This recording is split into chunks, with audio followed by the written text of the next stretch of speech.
One man আর্মির মতো গত 2 বছর সবাইকে আগলে রেখেছে। এটা আপনারা সবাই জানেন যে সে ওয়ান ম্যান আর্মি ছিল আমাদের কাছে একজন।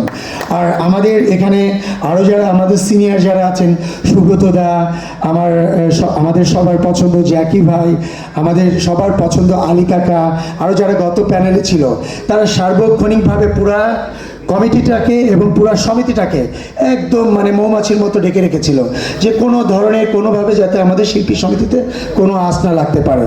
আর এবার আরও যারা আছে, বিশেষ করে শনিবার তো কথা না বললেই নয়, কি করছে সে আপনারা সবাই জানেন, একদম ওপেন ডায়েরি। আমি যেমন আপনাদের কাছে ওপেন ডায়েরি, আমার মাথার চুল থেকে শুরু করে পান নখ পর্যন্ত সবাই কিন্তু মুখস্থ। আমি কি বলতে পারি, কি করতে পারি, আমার দ্বারা কি সম্ভব আপনারা জানেন সেটা। আমি চাপাবাজি করতে পছন্দ করি না, আমি পোল্ট্রি মারতে পছন্দ করি না। শনিবার সেম, আমরা স্ট্রেট ফরওয়ার্ড, আমরা আমাদের নেতা পেয়েছি, আমাদের প্রেসিডেন্ট পেয়েছি, আমরা স্ট্রেট ফরওয়ার্ড। আমরা কারো পিছনে কথা বলতে পছন্দ করি না, আমরা সোজা যাবো ভাই, সোজা সোজা পথে হাঁটবো, সোজা খাবার খাবো। হ্যাঁ, এখন